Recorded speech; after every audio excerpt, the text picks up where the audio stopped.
Olá, amigos. É com grande alegria que mais uma vez nos reunimos para a recapitulação da lição da Escola Sabatina, o nosso projeto semanal de estudo da lição, projeto Pão Diário, PPD Lês. Tem sido uma bênção a cada semana passar esse momento aqui com vocês para discutirmos o assunto da semana, né? E o assunto dessa semana, que está se findando, tem como título a lição de número 6, da carta de Paulo aos Efésios, tem como título O Mistério do Evangelho. Na semana passada nós tivemos uma lição simplesmente maravilhosa, onde falava a respeito da expiação horizontal, a cruz e a igreja, né? Semana passada dizendo que a cruz, ela corrige, podemos dizer assim, ela resolve o nosso relacionamento com Deus, e ela também resolve o nosso relacionamento com o nosso semelhante, né? A cruz, uma parte dela na vertical, outra parte na horizontal, né? A cruz ligando o ser humano a Deus e a cruz ligando o humano ao humano, fazendo com que as barreiras de separação que podem haver entre os seres humanos, elas sejam quebradas, elas sejam derrubadas pelo poder da cruz, né? A cruz que era um símbolo de maldição, através da morte de Jesus, ela passa a ser um símbolo de salvação, né? Um símbolo de reconciliação com Deus e um símbolo de reconciliação com o próximo. A lição dessa semana, então, de número 6, como título, O Mistério do Evangelho, né? O verso para memorizar, ele se encontra no livro de Efésios, capítulo 3, versos 20 e 21. Antes, porém, nós vamos mais uma vez curvar as frontes e falarmos com Deus. Bondoso Deus, em nome de Jesus, te agradecemos porque nesse momento iremos estudar ou recapitular a lição da Escola Sabatina. Queremos pedir a iluminação do teu Espírito e o perdão dos nossos pecados. Em nome de Jesus. Amém. Verso para memorizar, ele se encontra no livro de Efésios, capítulo 3. Efésios, capítulo 3 é o livro em que nós vamos estar meditando. É o livro que nós vamos estar meditando. Eu já peço para você abrir a tua Bíblia aí no livro de Efésios, o capítulo 3. Eu vou estar utilizando aqui a versão Almeida, a Nova Almeida atualizada. Né?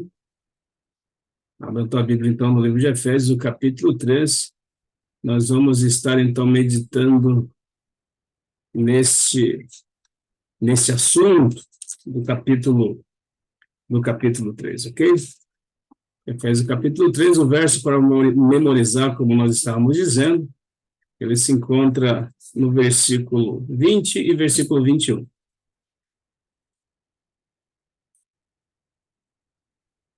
E no versículo 20, o versículo 21, nós lemos assim, no verso memorizado, capítulo 3, do livro de Efésios. Ora, aquele que é poderoso para fazer infinitamente mais do que tudo o que pedimos ou pensamos, conforme o seu poder que opera em nós, a ele a glória na igreja e em Cristo Jesus, por todas as gerações, para todo o sempre. Amém. É assim, então, que o apóstolo Paulo encerra a sua carta, seu capítulo 3 da carta aos Efésios, né? É um poema, é um fechamento, então, que o apóstolo Paulo faz no capítulo 3, o verso 20 e 21, né? Podíamos escolher alguns assuntos, mas eu não poderia deixar de falar alguma coisa rápida sobre isso, né? Dizer para você, em nome de Jesus, você pensa que Deus tem algo para fazer na sua vida, porque a Bíblia diz que Deus tem algo para fazer na vida de todos nós, né? Você pensa que Deus tem algo para fazer na sua vida, você imagina alguma coisa, pois é. A Bíblia diz que Deus tem muita coisa para fazer na vida daquelas pessoas que se entregam a Ele, mas Ele vai fazer infinitamente mais do que tudo que nós pensamos, do que tudo que nós planejamos, né? Foi assim na vida dos Efésios, né? E é assim na vida do povo hoje. Os Efésios foram chamados de filhos da ira, né?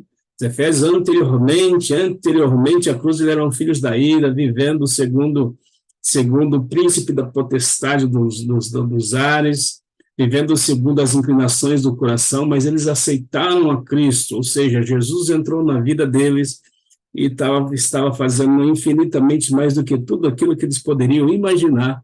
É exatamente isso que Deus vai fazer na sua vida, é exatamente isso que Deus quer fazer na minha vida. Bom, Paulo inicia aqui o capítulo 3 do livro de Efésios falando de um tema que ele já havia mencionado anteriormente. Qual que é esse tema? Esse tema é que judeus e gentios, embaixo da graça de Jesus, são totalmente iguais. Não tem distinção de nacionalidade, não tem distinção de naturalidade, não existe essa questão deles serem, dos judeus serem filhos de Abraão e, portanto, merecedores da vida eterna. Não existe essa questão dos gentios, dos estrangeiros, daqueles que não pertenciam ao povo de Israel, serem simplesmente criados por Deus para serem alimento do fogo do inferno. Né? Não existe essa questão. Né? Na verdade, nunca existiu esse exclusivismo judeu. Né? O Messias prometido, Jesus, viria da linhagem dos judeus, da linhagem de Abraão, mas através da vida de Jesus Cristo, todos os habitantes da terra eles seriam salvos, e não somente judeus. Felizmente, essas questões todas se perderam ao longo do tempo, né? E os judeus, então, tinham essa exclusividade absoluta e absurda que eles imaginavam. Né? Na lição da semana passada, Paulo falou que não existe mais barreira, né? Não existe mais barreira que separe, somos uma nova humanidade em Cristo Jesus. Né? Capítulo 2 do livro de Efésios, verso 15, ele fala que através da morte de Jesus Cristo, nós fomos feitos uma nova humanidade, não existe judeu, não existe grego, não existe alemão, não existe americano, não existe africano, não existe asiático. Os membros da Igreja de Jesus, os cristãos, eles são chamados na Bíblia, então, de uma nova humanidade. Essa nova humanidade sendo trabalhada por Cristo Jesus para poder, então, herdar a vida eterna. E a lição, ela vem dizendo ainda, embora isso possa não ser uma grande surpresa para a igreja do presente, né, composta na sua maioria por estrangeiros, por pessoas de diferentes nacionalidades, era algo que parecia radicalmente novo para muitos dos leitores do apóstolo Paulo naquela situação. O grande apóstolo dos gentios, capítulo 9 do livro de Atos, fala da conversão de Paulo, né? O capítulo 9, versículo 15 e 16, fala a respeito do chamamento, né, do chamado de Paulo para pregar não só para judeus, mas para gentios também, falando que eles, então, estavam embaixo da mesma graça de Jesus, que eles eram irmãos e que que juntos eles mereceriam, eles herdariam a salvação pelo sangue de Cristo, né? Então, hoje isso pode parecer que não é novidade, mas naqueles tempos era muita novidade, né? Era algo extra, exclusivo, era uma nova doutrina, podemos dizer assim. E o apóstolo Paulo teve que enfrentar grandes coisas, grandes situações, né? Tanto para os judeus que haviam se convertido ao cristianismo, né? Quanto pelos próprios novos crentes, né? Novos cristãos que sempre entenderam que eles eram uma escória, podemos dizer assim. Né? Então, o apóstolo Paulo enfrentou grandes desafios. E nós vemos aqui no capítulo 3, né, nós conseguimos identificar a paixão do apóstolo Paulo em pregar o evangelho aos gentios, porque ele foi chamado para isso, né, o apóstolo dos gentios. Né? Nós aprendemos aqui das dificuldades terríveis que o apóstolo Paulo enfrentou, inclusive com prisão, né?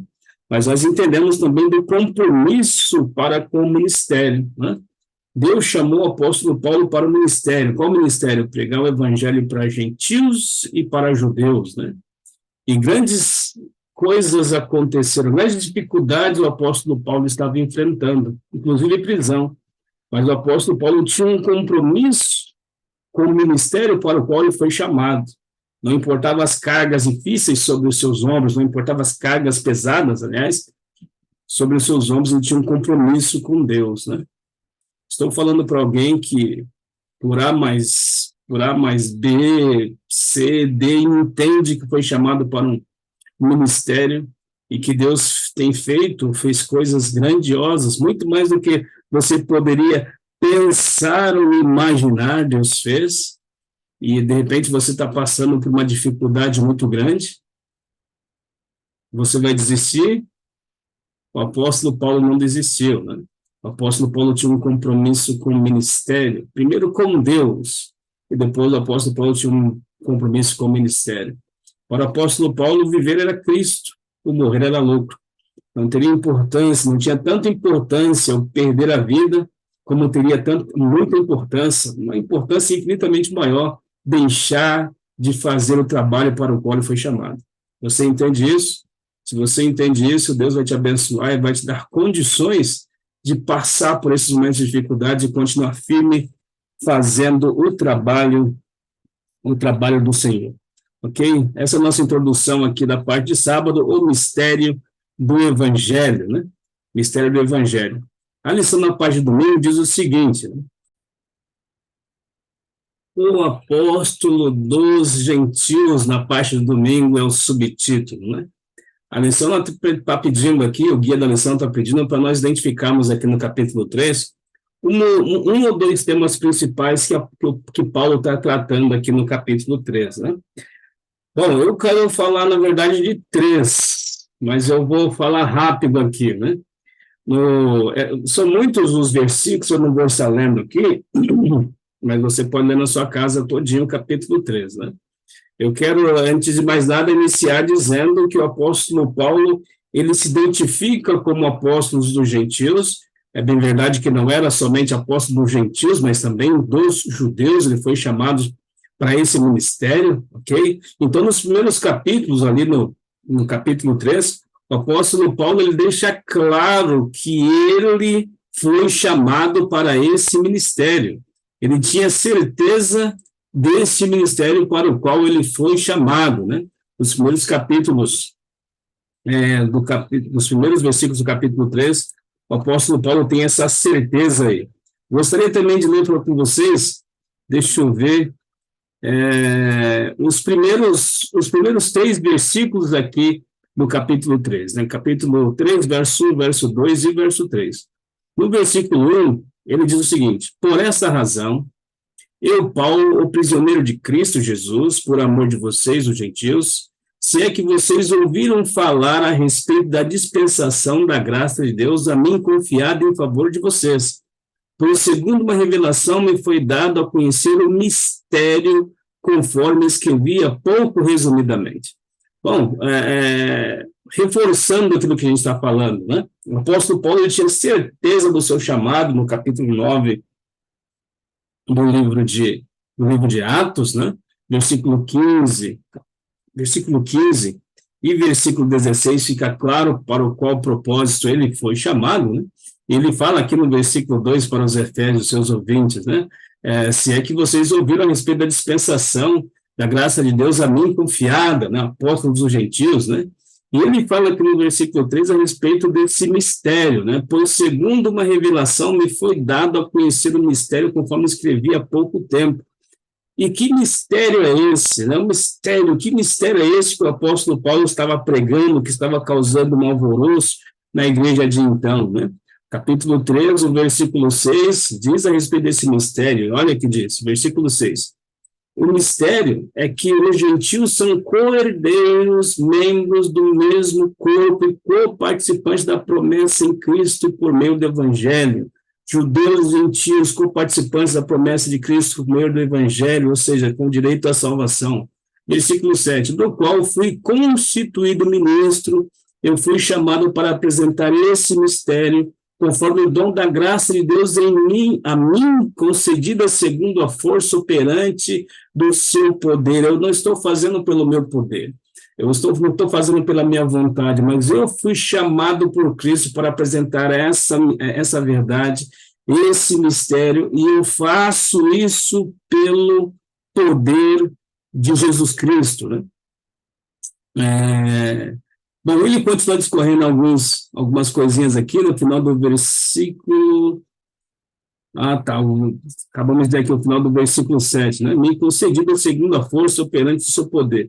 Ainda falando a respeito desse mistério, o versículo 10 diz assim, né? E isso para que agora, pela igreja, a multiforme sabedoria de Deus se torne conhecida dos principados e potestades nas regiões celestes. O versículo 11, arrematando, ele diz, segundo o eterno propósito que Deus estabeleceu em Cristo Jesus, nosso Senhor. Então, esse é o mistério, né? que judeus e gentios são co-participantes, né? Judeus, gentios são co-herdeiros, membros do mesmo corpo e co-participantes da promessa em Cristo Jesus por meio do Evangelho, né? A lição aqui da parte do domingo, ele vem falando que o apóstolo Paulo, ele muda aqui o conceito, né? Ou ele reformula aqui a condição de preso. O que era ser preso de Roma naqueles tempos, né? Na verdade, ser preso em qualquer tempo é uma grande desgraça, né? Mas o que era ser preso de Roma, né? As cadeias não são como as de hoje, que são cheias de benefícios. Diga-se de passagem, existe muito mais benefícios, nós podemos ver em algumas situações, para as pessoas que estão presas do que para as pessoas que estão soltas aqui, né? Muito mais benefícios para aquelas pessoas que acabaram cometendo alguma coisa difícil em suas vidas do que aquelas pessoas que procuram fazer a coisa certa diante da sociedade, né? Mas no tempo do apóstolo Paulo não era assim, né? As cadeias não ficavam abarrotadas de pessoas, podemos dizer dessa forma. As cadeias não tinham os recursos que hoje em dia têm, falando a nível de Brasil e São Paulo, né? As pessoas, por exemplo, para poderem se alimentar, elas tinham que os seus familiares precisavam ir até a cadeia, até a prisão, para poderem se alimentar, né?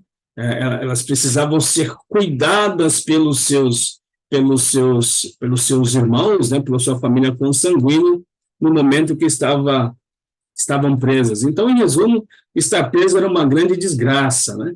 Estar preso de Roma era uma grande desgraça. Porém, o apóstolo Paulo, ele diz que ele não está preso, ele muda, ele reformula a condição de preso, né? E ele diz que ele não está preso por causa de Roma, né? No versículo 1 do capítulo 3, ele diz assim, né? Por essa razão, né, por pregar o mistério, né, por essa razão, Paulo, o prisioneiro de Cristo, por amor de vocês, né? Ele diz, eu estou preso, mas eu não estou preso por causa do que os romanos me prenderam e etc. E tal, não. Eu estou preso porque Cristo assim permite. Ele tem algum trabalho, ele tem alguma lição para me apresentar, ele tem algo a fazer através, algum benefício a fazer através da minha prisão aqui em Roma. Então, eu não sou prisioneiro de Roma, eu sou um prisioneiro de Cristo. As dificuldades que eu estou passando não é porque eu vivo no mundo sem Deus, não. As dificuldades que eu estou passando é porque um Deus que está comigo no mundo permite que eu passe para que algumas lições sejam aprendidas por mim e para servir de testemunho, de reforço na fé para outras pessoas. Né? Você conseguiu entender isso aí? Está passando por alguma dificuldade muito difícil em tua vida? Parece que Deus te abandonou, sabe? Alguém olha para você e acha, realmente ele é um desgraçado. Não, não é um desgraçado. Você é alguém que está embaixo da potente mão de Deus. E se alguém permite, aliás, se Deus permite que você passe por algumas situações, se Deus permite que você passe pelo vale da sombra e da morte, primeiro, ele está contigo, né? E segundo, ele tem um propósito a fazer através da situação que você estiver passando. Então, o apóstolo Paulo muda essa questão de preso como uma grande tragédia, como uma grande desgraça. Ser preso de Roma poderia ser, né? Para aqueles que não eram filhos de Deus, mas ser prisioneiro para aqueles que eram filhos de Deus, na verdade, era uma grande honra, né? Era uma grande honra. E os efésios precisavam meditar essas questões. No versículo 13, ele diz o seguinte, portanto, eu peço, capítulo 3, o verso 13, né, de Efésios, portanto, eu peço que não desanimem por causa das minhas tribulações em favor de vocês, pois isso é motivo de honra para vocês. O apóstolo Paulo está falando, na verdade, é um motivo de grande honra, ele está preso por eu estar pregando o mistério, né? É um motivo de grande honra ser um prisioneiro de Cristo, né?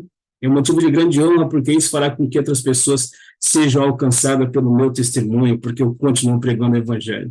Continue pregando o evangelho mesmo nas situações mais difíceis que estiver atravessando. Deus tem grandes e poderosas coisas a fazer através da situação pela qual, de repente, você está passando, né?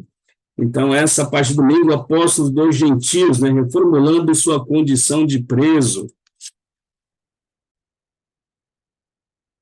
Segunda-feira, o Antigo mistério do Evangelho, né? Já falamos aqui a respeito do que se trata esse mistério do Evangelho, né? Aqui o Guia da Lição está nos orientando a meditarmos o capítulo 3, o verso 1, o verso 6, né? Você pode estar lendo aí com tranquilidade, onde você estiver. Nós já fizemos a leitura, nós vamos só abordar os pontos aqui que estão sendo, então, destacados, né? E aqui, mais uma vez, o Guia da Lição está nos falando a respeito do apóstolo Paulo, reafirmando, né, o seu chamado para pregar a respeito desse mistério, né? E alguns pontos aqui, então, são ressaltados, né? O primeiro ponto aqui é que essa carta do apóstolo Paulo está sendo enviada exclusivamente para os gentios, né? Que as igrejas do Novo Testamento ali, que se reuniam nos lares, né? Segundo ponto, no versículo 2, capítulo 3, verso 2, né? Paulo afirmou ser o destinatário de algo que ele chama de dispensação da graça de Deus, dada a ele em favor dos gentios, né? O apóstolo Paulo falando, eu fui chamado para esse trabalho, não é como se eu quisesse fazer esse trabalho, né? Eu fui chamado para esse trabalho, para esse ministério da graça, né? Eu fui comissionado para esse trabalho, né? Um outro ponto aqui nós podemos observar, está no versículo, capítulo 3, verso 3 e o verso 4, né? Onde o apóstolo Paulo diz que o mistério lhe foi revelado, né? E nós falamos que mistério que é esse, né? Judeus e gentios são co-participantes, eles são irmãos em Cristo Jesus, merecedores da vida eterna, né? Então ele foi chamado, ele foi comissionado para pregar esse ministério a judeus e a gentios, né? Um outro ponto que é destacado aqui é que Paulo não era o único a ter recebido a revelação, no versículo, capítulo 3 e o versículo 5, capítulo 3 do livro de Efésios, o versículo diz assim, né? O qual, né? Falando do mistério, o qual em outras, falando do mistério, o qual em outras gerações não foi dado a conhecer aos filhos dos homens, como agora foi revelado aos seus santos apóstolos e profetas pelo Espírito, né? O apóstolo Paulo está reivindicando o título de olha, somente eu sou conhecedor, o doutor, o mestre da teologia que fala sobre esse mistério, não. O Espírito Santo, doutor de teologia, está revelando esse mistério a outras pessoas, os seus santos apóstolos, né? A lição está orientando aqui que possivelmente o apóstolo Paulo está falando de pessoas que, estudando a profecia, conseguiam identificar a respeito do plano divino, né? De fazerem convergir em Jesus Cristo todas as coisas, né? Do plano divino em que judeus e gentios são corredeiros, são irmãos merecedores da graça, pela graça de Deus, né? Porque nenhum de nós somos, né? Mas merecedores da vida eterna pela graça, única e exclusivamente pela graça de Deus, né? A pregação desse mistério, né? Nós vemos, então, o apóstolo Paulo aqui sendo um apaixonado por pregar o evangelho, né? Esse evangelho miscigenado, né? Essa união de povos diferentes, de classes sociais diferentes, de cultura, de etnias diferentes, né? Essa era a vontade de Deus, né? Deixando claro, capítulo 2, o verso 15, que em Cristo Jesus, né, surge uma igreja, e essa igreja é chamada de nova humanidade, né? Sem partidarismo, sem placas, uma nova humanidade criada a partir do sacrifício de Jesus, ok? Na parte de terça-feira nós lemos aqui o subtítulo, como subtítulo, a igreja reveladora da sabedoria de Deus, né? Os céus proclamam a glória de Deus, o firmamento revela as obras de tuas mãos, né? Os céus proclamam a glória de Deus e revelam, né, a sabedoria desse grande Deus, mas a igreja de Deus, né, essa nova humanidade, capítulo 2, verso 15, também revela a sabedoria de Deus, né? E não somente revela a sabedoria de Deus, como declara a futura derrota das forças do mal. Nós vemos isso na parte de terça-feira aqui. O guia da lição está nos orientando a lermos o capítulo 3, o verso 7, agora ao verso 13. São bastante versos. Nós não vamos ler tudo, porém nós queremos destacar alguns pontos aqui. Que você faça a leitura aí com tranquilidade na tua casa, nós queremos destacar alguns pontos aqui, né? Primeiro ponto, capítulo 3, verso 8, diz assim, o apóstolo Paulo: a mim, o menor de todos os santos, foi dada esta graça de pregar aos gentios o evangelho das insondáveis riquezas de Deus. É interessante isso aqui, né? A mim, o menor de todos os pontos, me foi dado a pregar esse mistério, essa grande obra, me foi dado esse privilégio de fazer, né? A mim, o menor dos apóstolos. É interessante, né, o guia da lição vai nos orientando aqui, é que a gente começa a perceber que o apóstolo Paulo vai mudando, podemos dizer assim, o conceito que ele tem de si mesmo e do ministério para o qual ele foi chamado. Parece que ele vai mudando o conceito que ele tem, né? Por exemplo, em Gálatas, ele é veemente, Gálatas capítulo 1, versículo 1, ele é veemente em dizer: olha, eu fui chamado para esse ministério, eu sou um apóstolo de Jesus Cristo, eu não fui chamado por isso ou por aquilo, mas eu fui chamado pelo próprio Senhor Jesus Cristo. Eu sou um apóstolo. Ele briga, dizendo, né, briga entre aspas, né, mas ele é enfático em dizer que ele foi chamado para esse ministério, por esse grande Deus, o Senhor Jesus Cristo, né? Pois parece que durante o trajeto ele vai mudando esse conceito, essa impetuosidade, podemos colocar dessa forma, né? Por exemplo, no capítulo 15 de 1 Coríntios, verso 9, ele diz assim: olha, eu sou o menor dos apóstolos, né? Já vai mudando o conceito que ele diz: olha, eu sou o menor dos apóstolos, né? O menor de todos os santos, né? Como nós acabamos de ler, né? Em Timóteo ele diz assim: eu sou o principal dos pecadores, né? Interessante esse conceito, né?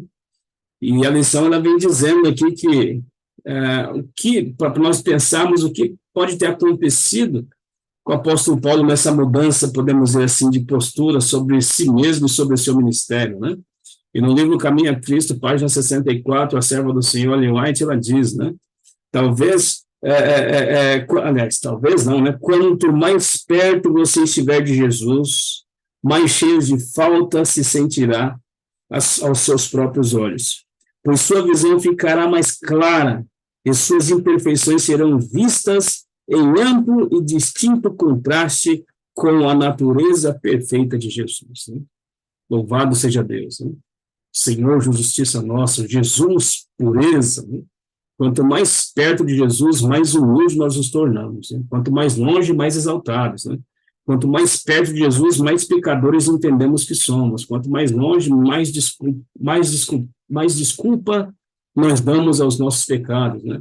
A nossa pecaminosidade contrasta com a pureza de Jesus. E é possível que isso estivesse acontecendo com o apóstolo Paulo, né? É possível que eu esteja falando com alguém que depois do batismo recebeu aquele poder, segundo João capítulo 1, verso 2, né? O poder para ser feito filho de Deus, né? Se sentiu a pessoa mais importante do mundo, e de fato porque a vida dependeu da vida do doador da vida, o Senhor Jesus Cristo, né? Mas ao longo da caminhada, depois dessa explosão de poder que recebeu depois do batismo, durante a caminhada, uma vacilo aqui, uma escorregada ali, fez entender que existe uma natureza má no seu coração, que te machuca, que te faz enfermar por diversas vezes, entende que é pecador, né? Eu quero te dizer uma coisa em nome de Jesus: quanto mais próximo de Jesus, mais pecador você vai se sentir. Mas com mais vontade de se lançar aos pés de Jesus, você mais vontade de se lançar aos pés de Jesus você vai ter. E Jesus Cristo vai ser esse que vai te erguer e fazer de você um grande campeão, uma grande campeã. É possível que o apóstolo Paulo, tão perto de Jesus estava, conseguiu entender: olha, eu sou um pecador, hein? Olha, eu sou o pior de todos eles, né? Eu sou o menor dos apóstolos, né? E é assim que tem que ser. Se estamos nos engrandecendo demais, é possível não, fatalmente, estamos nós do Senhor Jesus. Uma outra situação aqui que nós queremos meditar aqui nos capítulo 3, verso 3, verso 7 ao verso 13, na segunda colocação aqui é a respeito da multiforme sabedoria de Deus que se torna conhecida dos principados e potestades. Você está com a Bíblia aberta aí, capítulo 3 do livro de Efésios, o verso 10 e o verso 11, diz assim a palavra de Deus.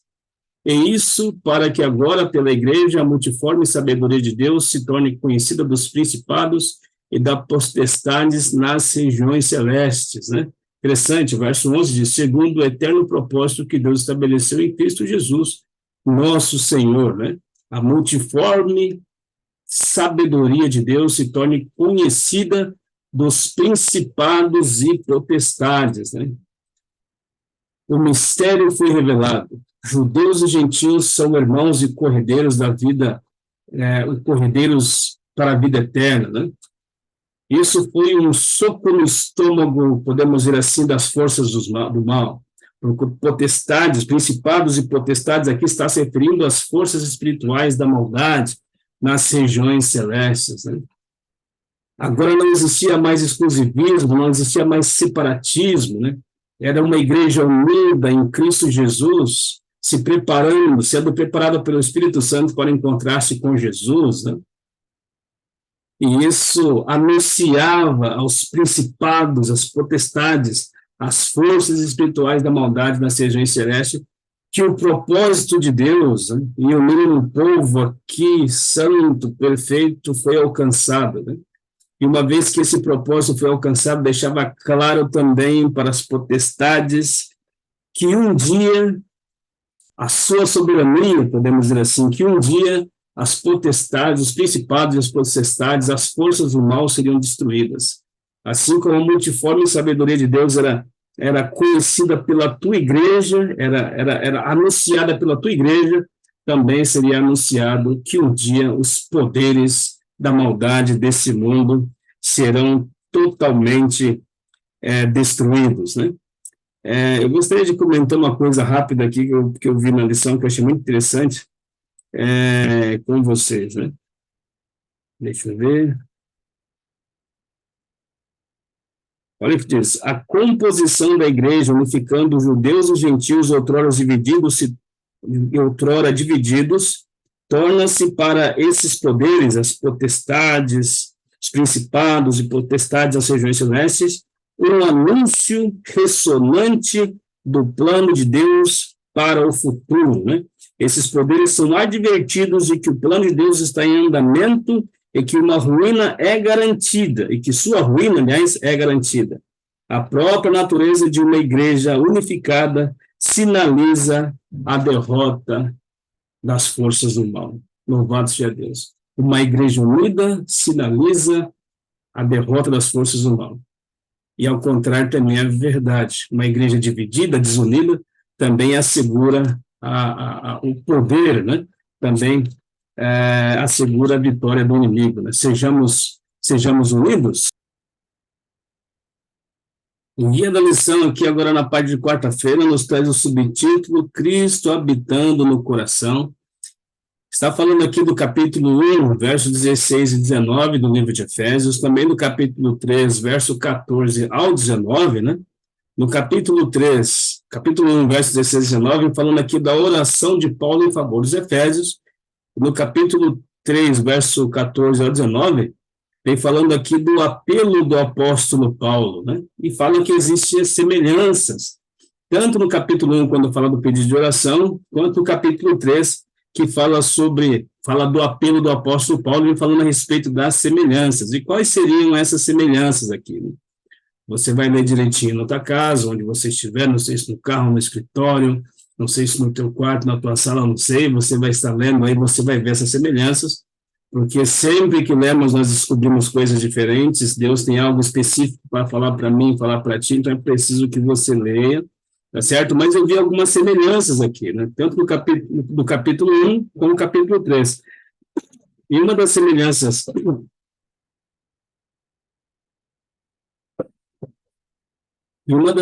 que nós vemos é o apóstolo Paulo pedindo para que eles fossem fortalecidos mediante o poder do Espírito Santo, no capítulo 1, ele vem dizendo, né?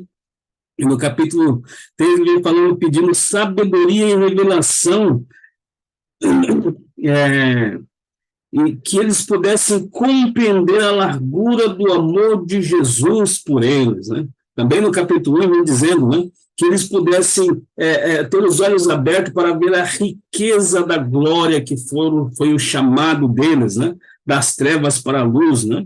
Também no capítulo 1, falando a respeito, o apóstolo Paulo está pedindo a Deus que desse condição através do Espírito Santo para que eles conhecessem a Deus, né? Conhecessem a profundidade, as profundidades de Deus, aquilo que se pode, é lógico, compreender, né? No capítulo 3, vem falando que eles pudessem ser, o apóstolo Paulo dizendo que eles possam compreender a largura do amor de Jesus, a largura, a altura, a profundidade do amor de Jesus, né? E que eles possam ser cheios da plenitude de Deus, né? Então, tem semelhanças no capítulo 1, também no capítulo 3, né?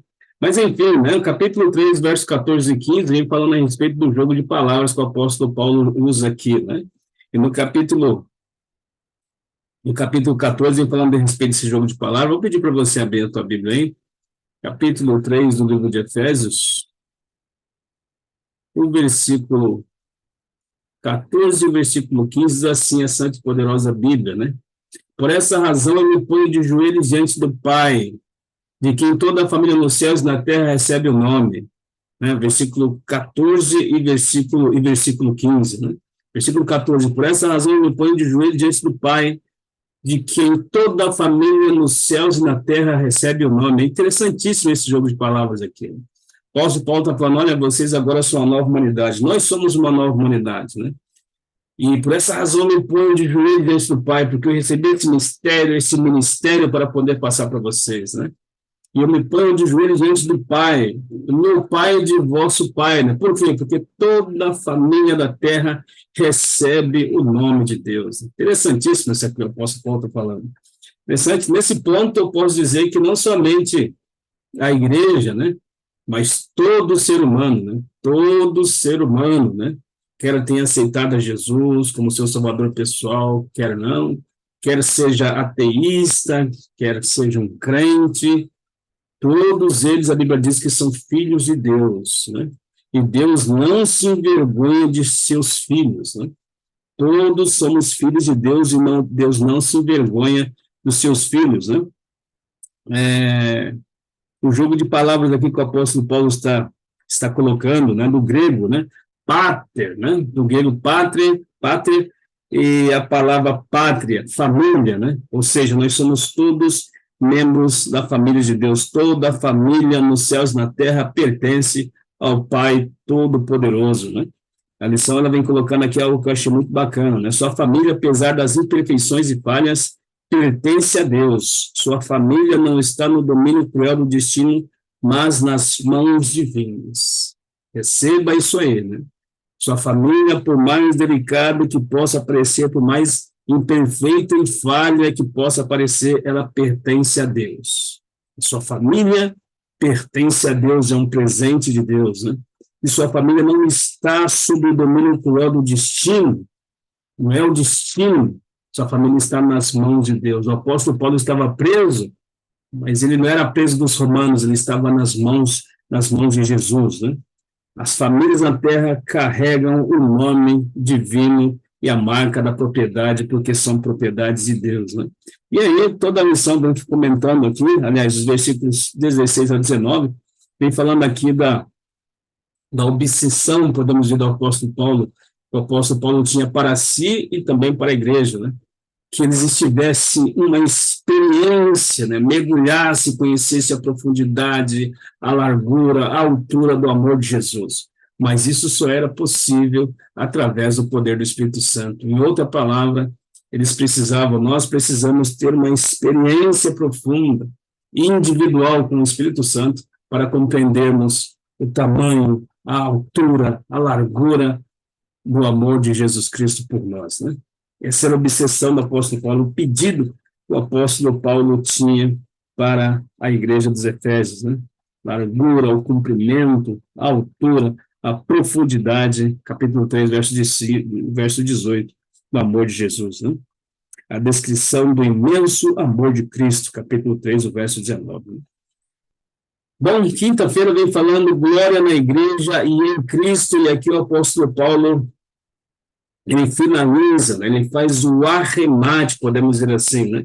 Ele faz um arremate com um breve poema, um louvor aqui, finalizando essa carta aos Efésios, né?